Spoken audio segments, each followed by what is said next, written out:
મારું નામ ડૉક્ટર યોગેશ વાઘેલા છે. ક્રિટિકલ કેર સ્પેશિયાલિસ્ટ છું. ફિનિક્સ હોસ્પિટલ નરોડા અને ફિનિક્સ હોસ્પિટલ ગુયેલદેવ અમદાવાદ. આજે અમારા પેશન્ટ કે જે ન્યુરોમસ્ક્યુલર વીકનેસથી પીડાતો રોગ છે, ગુલિયન બારી સિન્ડ્રોમ GBS, મુસ્કાનબેન GBS રોગના નિદાન સાથે મારી હોસ્પિટલમાં 10 દિવસ પહેલાં દાખલ થયા હતા. એ પહેલાં પેશન્ટને ડાયરિયાની કમ્પ્લેન હતી અને પછી પેશન્ટને ધીમે ધીમે પહેલાં પગમાં અને પછી આખા શરીરમાં વીકનેસ સાથે મારા ત્યાં દાખલ થયા.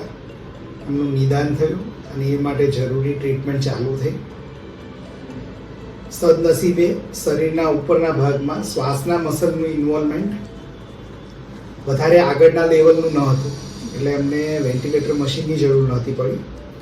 પણ છતાં પણ ICUમાં અંડર ઓબ્ઝર્વેશન એમને higher treatment intravenous immunoglobulin along with બીજી જરૂરી ટ્રીટમેન્ટ આપવામાં આવી.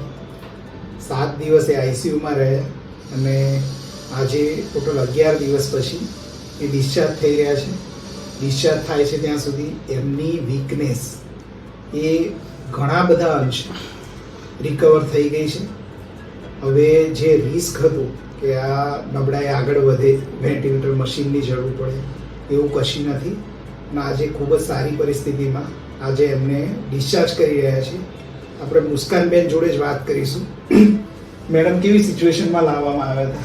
बहुत खराब सिचुएशन, पैर तो हलते ही नहीं थे, गिर जाती थी और हाथ भी ऊंचे नहीं हो रहे थे पूरे.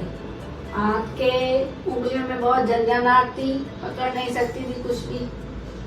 कैसा रहा ट्रीटमेंट? ट्रीटमेंट बहुत अच्छा रहा. अभी कैसा है?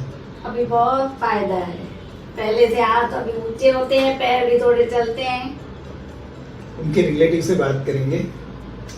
हाँ, जैसे कि आपने मम्मी ने जो बोला कि भाई पैर में कमजोरी उनकी आ गई थी, अब डॉक्टर ने ट्रीटमेंट कर दी तो फिर अभी भी फायदा है.